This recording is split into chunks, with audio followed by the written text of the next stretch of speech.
سیدنا ابو ہریرہ رضی اللہ تعالیٰ عنہ آپ روایت کرتے ہیں کہ اللہ کے نبی نے ارشاد فرمایا کہ اللہ کی قسم صدقہ و خیرات سے کبھی مال کم نہیں ہوتا. اللہ کے راستے میں مال خرچ کرنے سے فقراء کو، غرباء کو، مسکینوں کو، معاشرے کے تہی دامن لوگوں کو اگر بندہ مال دے تو کبھی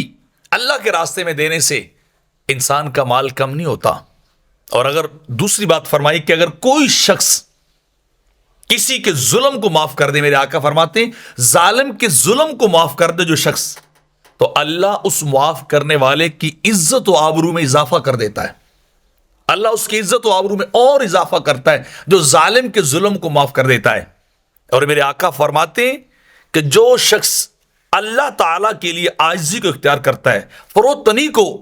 اختیار کرتا ہے، کسر نفسی کو اختیار کرتا ہے، اپنے آپ کو کم تر سمجھتا ہے، اللہ اس کے مرتبے کو بلند کر دیتا ہے، اللہ اس کی عزت و آبرو بڑھا دیتا ہے. من تواضع للہ رفعہ اللہ، جو اللہ کے لیے جھکتا جاتا ہے،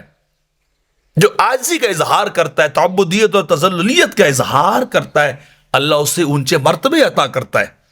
اللہ اسے اونچے سٹیٹس عطا کرتا ہے. اور جو ابھرنا چاہتا ہے اس کو اللہ زمین سے لگا دیتا ہے.